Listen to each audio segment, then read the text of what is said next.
Free fire மேக்ஸில் ஏன் இல்லை பழைய அமௌண்ட்டு வர மாட்டேங்குதுன்னா, அமௌண்ட் இழுத்தி விடும்போது என்ன ஆகும்னா, எல்லாரும் அதுக்காக நிறைய காசு வந்து ரெட்மின் கூட இழுத்து எடுத்து டாப் அப் பண்ணி எல்லாரும் வந்து அமௌண்ட் எடுக்கிறதுக்காக நிறைய காசு செலவு பண்ணுவீங்க.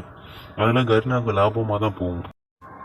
ஆனால் ஓல்டு பிளேயர்ஸ்லாம் கேம் ப்ளே பண்ணிருக்கும்போது நியூ பிளேயர்ஸ் வந்து ஓல்டு பிளேயரை அடித்து நாக் டவுன் பண்ணி இந்த மாதிரி ஓல்டு அமௌண்ட்டு இந்த லாலி அமௌண்ட்டு ஃப்ளாக் அமௌண்ட்லாம் போட்டு காமிக்கும்போது ஓல்டு பிளேயர்ஸ் வந்து டென்ஷன் ஆவாங்க. டென்ஷன் ஆகி என்ன யோசிப்பாங்க, இந்த மாதிரி இந்த லாலி அமௌண்ட்டு சீக்கிரம் அமௌண்ட்டு எதுக்கெல்லாம் வந்துட்டு ரிட்டர்ன் பக்கில் வந்து இது வந்தனால பேசுறது தலைவலியாக இருக்குது, இந்த மாதிரி தேவையில்லாமல் அமௌண்ட் போடுறாங்க. இதெல்லாம் ஓல்டு பிளேயர்ஸுக்கு தலைவலியாக தான் இருக்கும். சாரி கேஸ், எனக்கு இந்த மாதிரி ஒரு தோணுச்சு, அதனால தான் நானும் இந்த மாதிரி போட்டேன். நானும் இந்த மாதிரி ஒரு பிளேயர் தான், பாட்டு மாதிரி தான்.